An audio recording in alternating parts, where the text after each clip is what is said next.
Friends, I welcome all of you to my channel Bank Nifty Tomorrow. I am certified in equity and derivatives. दोस्तों मैंने आपके सामने bank Nifty spot का 15 minutes time frame का chart यहाँ पर लगाया हुआ है। तो चलिए देखते हैं कि हमारा डिस्कशन क्या था, सेटअप क्या था और कल किस तरीके से काम करना है, आज मार्केट ने क्या किया। तो हमने डिस्कस किया था दोस्तों कि मार्केट स्ट्रॉन्ग है, चार्ट स्ट्रॉन्ग दिख रहा है तो पुट के बारे में नहीं सोचेंगे। अगर मार्केट कैसे भी खुले, गैप अप खुले, फ्लैट खुले, थोड़ी सी गैप डाउन खुले, तो उस केस में हम क्या करेंगे, हम एक डीप का वेट करेंगे। जहां नीचे सपोर्ट लेवल पे कोई सपोर्ट का पैटर्न बनता है तो वहां पर हम कॉल की पोजीशन लेंगे। ठीक है, तो यहाँ पे देख सकते हो आप, market almost flat to positive ही खुली थी, उसके बाद एक डिप लिया मार्केट ने एंड 740 के आसपास मार्केट ने यहाँ पे सपोर्ट लेके ऊपर की एक मोमेंटम यहाँ पे दे दिया 920 930 तक का। ठीक है, लेकिन उसके बाद एक डिप लिया था। डिप लेने के बाद भी जो सपोर्ट लिया मार्केट ने, फिर से 740 के जोन में ही सपोर्ट लिया था, तो यहाँ पर ये एक प्राइस एक्शन कंफर्म हो गया था। ठीक है, ऑल्दो एक्सपायरी का दिन था, मंथली एक्सपायरी थी, हमने ये एंटिसिपेट किया था कि आज फ्लक्चुएशंस रहेंगे, वोलेटिलिटी रहेगी मार्केट में, तो उस हिसाब से हमने अपना रिस्क मैनेजमेंट देखना है। लेकिन मार्केट में अप मूव है, ये अपसाइड का पैटर्न यहाँ पे कंटिन्यूस मार्केट दिखा रही है, तो हमारी कोशिश सपोर्ट देखने की और कॉल की ही होगी।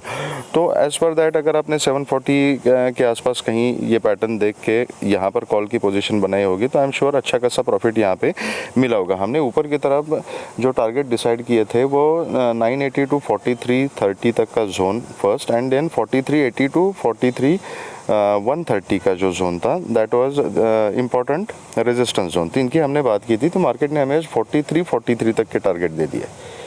ठीक है, तो आई एम श्योर कि आपने ये अगर अपना रिस्क मैनेजमेंट ठीक से संभालते हुए अगर सेटअप के ऊपर ट्रेड लिया है तो ठीक ठाक प्रॉफिट आज कमाया होगा, स्पेशली अगर आपने नेक्स्ट एक्सपायरी में काम किया है तो। ठीक है, क्योंकि क्या होता है करंट एक्सपायरी में ये जो फ्लक्चुएशंस होते हैं ना, वीक्स देख रहे हो ना, तो इसमें प्रीमियम काफ़ी सारा टूट जाता है, तो जितना प्रॉफिट आपको मिलना चाहिए उतना नहीं मिलता। अगर आप नेक्स्ट एक्सपायरी में काम करते हो, जैसे ये कैंडल आ गई थी, इस कैंडल में अगर आप करंट एक्सपायरी के कॉल में बैठे हो तो यहाँ पर अगर सपोज उस कॉल का प्रीमियम 200 है तो इस कैंडल के साथ ना ये 100 के नीचे भी आ जाता है एकदम से, राइट। नेक्स्ट एक्सपायरी में है तो इतना ये प्रीमियम डीके यहाँ पे नहीं होगा, और जब दोबारा मार्केट अपना ट्रेंड पकड़ लेगी तो उसमें अच्छा खासा आपको प्रॉफिट मिल जाता है। ठीक है, लेकिन आप अगर ये रिस्क मैनेजमेंट अच्छे से कर पाते हो तो you can play with anything. ठीक है, चलिए तो बात करते हैं कि अभी कल किस तरीके से काम करना है।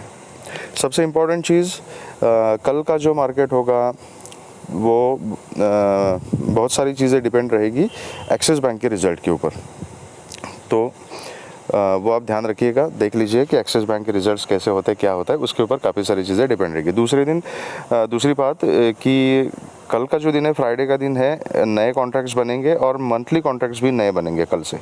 ओके, तो हो सकता है कि मार्केट थोड़ा सा भी 1-2 दिन अच्छी ऊपर की तरफ रैली दी है मार्केट ने, थोड़ा सा कंसोलिडेट करे मार्केट, रेंज बाउंड रहे, या तो हो सकता है कि एक आधा डिप मार्केट दे सकता है, क्योंकि आज की जो क्लोजिंग है वो डेली बेसिस पे जो क्लोजिंग है वो एग्जैक्ट 43,000 की है एंड एक्चुअल क्लोजिंग इज़ 42,962 की है। ओके, तो एक इम्पॉर्टेंट लेवल के पास आके मार्केट रुकी है और वही एग्जैक्टली उसी लेवल के आसपास मार्केट ने क्लोजिंग दिया, दैट इज़ 43,000 का लेवल। अभी कल के लिए इम्पॉर्टेंट क्या है तो अगर सपोज़ ये 900 से 43,000 के बीच में ही कहीं मार्केट अगर खुलती है, ये ट्रेंड लाइन है का बढ़िया से मार्केट इसको फॉलो कर रहा है, आप ड्रॉ कर सकते हो अपने चार्ट पे। तो 900 जहाँ पे ये ट्रेंड लाइन इंटरसेक्ट कर रहा है और 43,000 का जो जोन है, 43 मतलब आज का जो हाई है 4340 तक का, ये जो 140 पॉइंट्स का जो जोन है, इसके बीच में अगर कहीं मार्केट खुलती है और ये 4343 को अगर ब्रेक करते, 4350 पकड़ लीजिए, 4350 को अगर ब्रेक करती, इसके ऊपर सस्टेन करती है तो ऊपर फिर आपको 43,130 तक के टारगेट्स यहाँ पे मिल सकते हैं। 130 के ऊपर सस्टेन होने के बाद फिर जो नेक्स्ट टारगेट रहेंगे दैट विल बी 43,230 250 का जोन, इसके ऊपर सस्टेन होने के बाद 43,330 एंड उसके बाद 400, ये टारगेट्स आपको ऊपर की तरफ मिल सकते हैं अगर ये 4350 को फर्स्ट इनिशियली एंड 43,130 को अगर निकाल लेता है और इन लेवल्स के ऊपर अगर सस्टेन करता है तो। ठीक है, तो ये टारगेट्स आप ऊपर की तरफ पकड़ सकते हैं। अगर ये नीचे आता है एंड 42,900 के नीचे अगर एक 5 मिनट्स का क्लोजिंग मिलता है, इसके नीचे ट्रेड करना शुरू कर देता है, तो छोटी क्वांटिटी, बहुत छोटी क्वांटिटी में एक पुट की पोजीशन मैं ट्राई करना चाहूँगा। नीचे फिर टारगेट 42,800, 730 एंड उसके नीचे फिर 630, 600, 580, 630 का जो जोन है, यहाँ तक के टारगेट्स नीचे की तरफ मिल सकते हैं अगर ये 900 को ब्रेक करता है तो। अगर सपोज यहाँ पे 900 को ब्रेक करके थोड़ा सा डिप मार के अगर ऊपर आ जाता है, स्टॉप लॉस हिट हो जाता है, तो उस कंडीशन में आई विल अवॉइड, क्योंकि फिर हो सकता है कि इसी जोन में मार्केट कंसोलिडेट करे तो डायरेक्शन फिक्स नहीं होगा मार्केट का। अगर ये नीचे आके स्विंग लेके फिर ऊपर आ रहा है, इसका मतलब क्या है कि अभी भी बायर्स और सेलर्स कन्फ्यूज है, सेलिंग प्रेशर बनाने का कॉन्फिडेंस सेलर के पास नहीं है एंड इसको 43 के ऊपर सस्टेन कराने का कॉन्फिडेंस बायर्स में नहीं है। तो इसका नतीजा क्या हो जाएगा, कल यहीं पे मार्केट कहीं घूमती रहेगी, एक डायरेक्शन नहीं मिलेगी, तो उस केस में इसलिए मैं अवॉइड करूँगा। लेकिन अगर नीचे कंटिन्यू चली जाती है तो फिर ये टारगेट्स मैंने आपको बता दिए। अगर गैप अप खुलती है और गैप अप कहीं 43, 130 के आसपास या 150 के आसपास यहाँ कहीं खुलती है, ठीक है, तो प्राइस एक्शन देख के काम करना पड़ेगा। गैप अप के केस में इमीडिएटली ना कॉल लेना है ना पुट लेना है, एक डिप का वेट करना है। डिप के बाद किस तरीके का प्राइस एक्शन बनता है उसके ऊपर डिपेंड करता है। किसी इंपॉर्टेंट लेवल के ऊपर अगर मार्केट सस्टेन हो जाती है, वहाँ से सपोर्ट का कोई पैटर्न बनता है, तो वहाँ पे मैं कॉल लेना प्रेफर करूँगा। अकॉर्डिंगली ऊपर के जो टारगेट्स है वो शिफ्ट हो जाएंगे। किसी भी हालत में याद रखिए दोस्तों कि जब तक ये रिजल्ट वगैरह का सीज़न चल रहा है तब तक टारगेट छोटे छोटे रखने, ठीक है, 100-150 पॉइंट के टारगेट रखिएगा। एंड अगर एक स्पेसिफिक लेवल के ऊपर अगर सस्टेन हो जाती है तो दोबारा एंट्री हम ले सकते हैं, कोई प्रॉब्लम नहीं, उसमें कोई लॉस नहीं है। लेकिन पोजीशन को होल्ड करके रखने से क्या है, एक तो आपका प्रॉफिट कम हो जाएगा, मार्केट रिवर्स हो जाती है तो अगर रिवर्स नहीं भी होती है, आप प्रॉफिट में ही रहते हो, फिर भी लंबे समय के लिए अगर आपने पोजीशन होल्ड की है तो उसमें क्या होता है, टाइम डिके के पॉइंट्स आपके निकल जाते हैं। तो इट इज़ बेटर कि जब पहले आपको मोमेंटम मिलता है, आपके लेवल के आसपास मार्केट आती है, तो एटलीस्ट 70-80% प्रॉफिट वहाँ पर बुक करके रिमेनिंग क्वान्टिटी के ऊपर आप स्टॉप लॉस ट्रेल कर सकते हो, ठीक है। तो गैप अप के केस में ये रहा।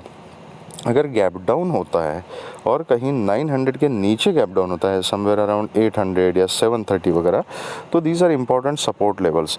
इतना अच्छा रैली देने के बाद मुझे ये बहुत ही अनलाइकली लगता है कि 200-250 पॉइंट गैप डाउन खुले और उसके नीचे कंटिन्यू आना शुरू करे। तो गैप डाउन के केस में मैं देखूंगा कि कौन से लेवल के आसपास खुल रही है मार्केट, वहाँ पर अगर सपोर्ट का कोई सिनारियो बनता है तो मैं कॉल की पोजीशन ले लूँगा with a very strict stop loss. ये स्टॉप लॉस हिट हो जाते हैं तो आई विल अवॉइड।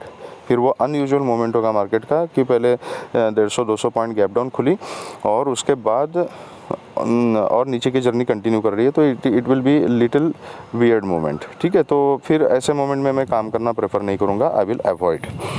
और गैप डाउन के केस में यहाँ से अगर ऊपर उठती है कहीं इंपॉर्टेंट लेवल से, मतलब 730 या 800 वगैरह यहाँ से, तो फिर 43,000 तक के टारगेट्स में इनिशियली रखूँगा। उसके ऊपर अगर सस्टेन हो जाती है तो then I will trail and capture the further targets, ठीक है। तो ये हमारा सेटअप रहेगा बैंक निफ्टी के लिए, ठीक है।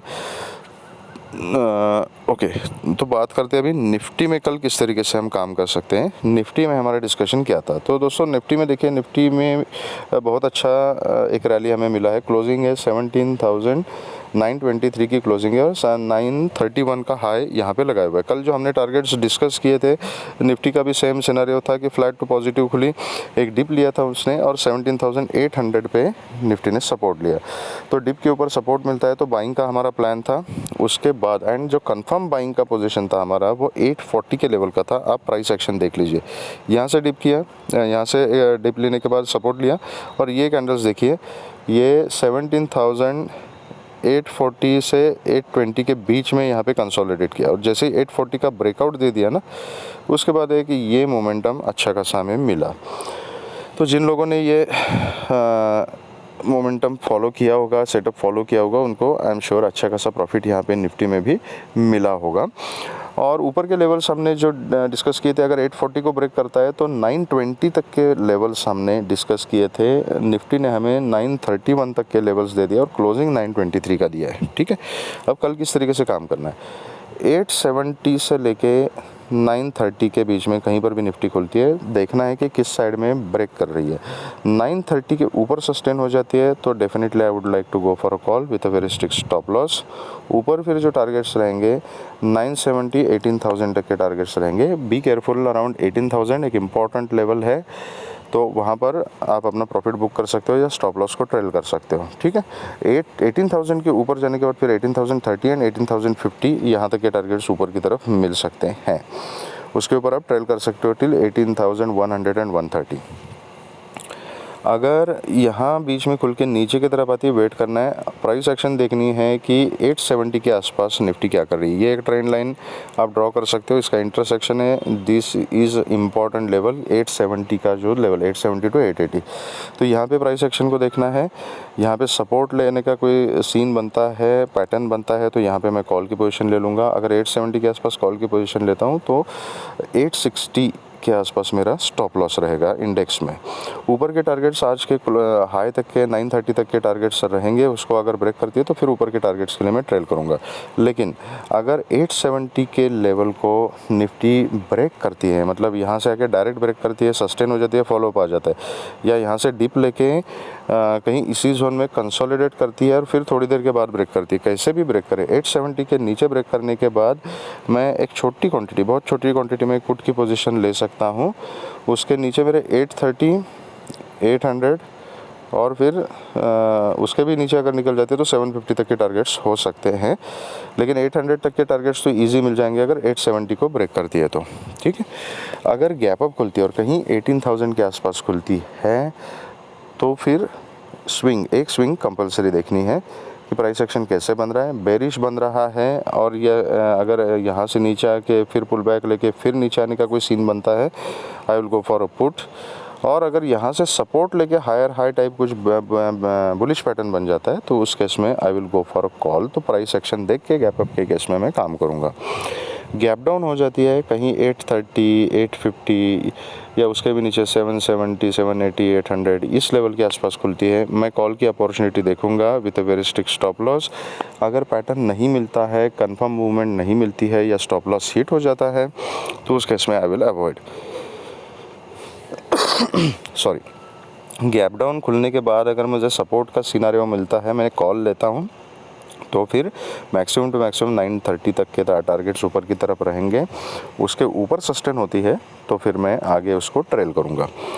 तो ये रही हमारी स्ट्रैटेजीज कल के लिए। अगर आपको वीडियो पसंद आया है तो please hit the like button, subscribe the channel and share the video with the maximum people. Thank you very much friends and all the very best.